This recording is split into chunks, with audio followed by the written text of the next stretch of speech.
king of the workers of the world. Hi, folks.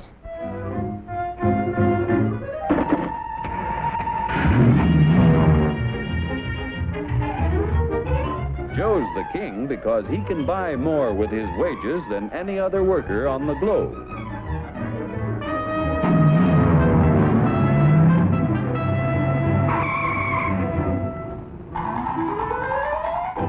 Now, what makes it possible for Joe to earn such a good living?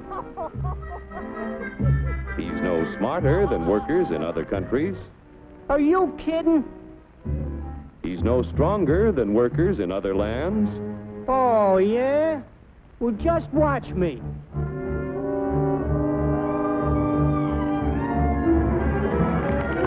Ow!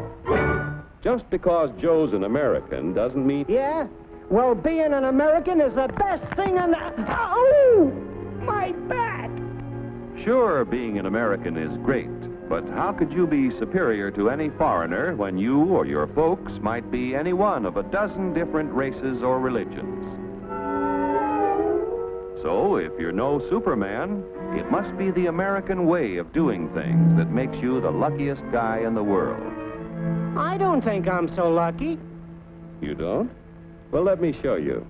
Hey, what's that gadget? Television? No, it's a time machine. Just pull that lever. We'll see how people worked 100 years ago. Hey, this I like. Oh, that's too far back. Try again. We want to stop at 1850. Who's the character? That's your grandfather, Joe. Oh. He had to work 69 hours a week to earn a living because he had only inexpensive hand tools and his own strength to help him make things. Your grandfather was a powerful man, yet his strength equaled only 1/10 of a horsepower.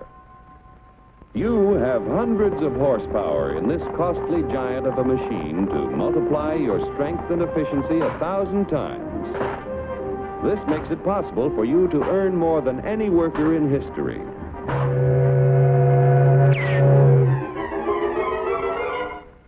And still have leisure time each day to enjoy life. So I'm lucky. But what about the rich guy who does nothing while I do the work? True, there are rich people who contribute nothing. And there are poor people who contribute the same. But most of the invested capital that buys the tools you use comes from your fellow Americans. 40 million of us have money in the banks. 70 million of us own insurance policies.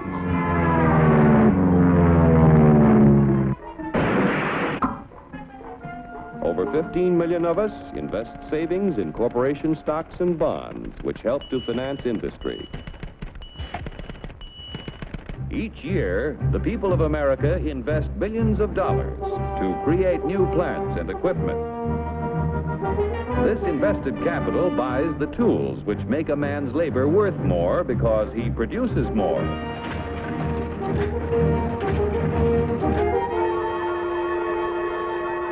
In China, for example, where there is practically no capital available for investment in plants or tools, a man's labor is not worth very much.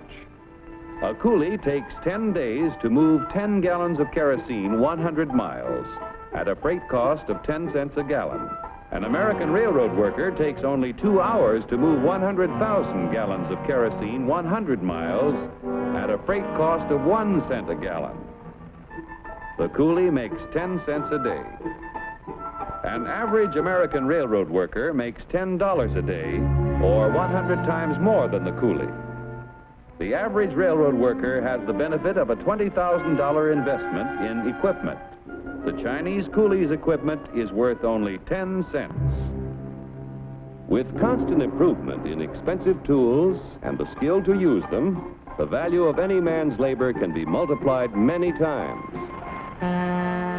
Naturally, the people in this country who invest their savings with industry expect dividends. No dividends, no investments. Without new capital each year to finance new plants, tools, and equipment, labor and management would soon find themselves in pretty bad shape. Yeah, without capital to buy new tools, I might not do so good. But look what a new invention did to my grandpa. For 25 years, he knocks his brains out in the wagon works. Then along comes the gas buggy.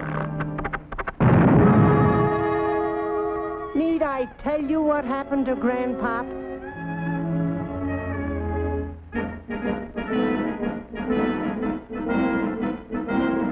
The history of our country proves that new inventions create thousands of jobs for everyone they displace.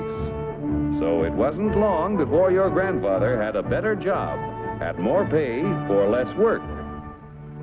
Our industrial progress is largely the result of the competitive struggle between companies to capture the market to increase profits.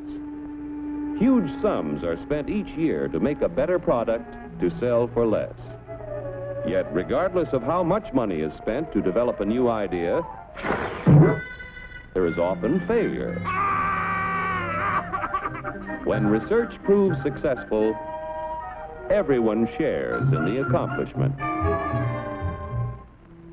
The business which fails to give the consumer as much value as a competitor gives often goes bankrupt.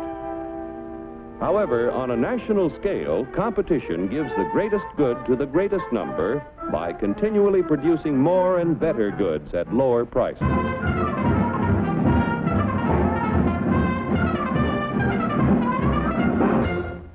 The American way of doing things makes it possible for more people to own their own homes.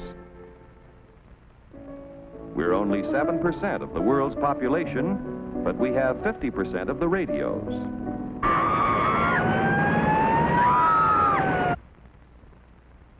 We have 54% of the world's telephones.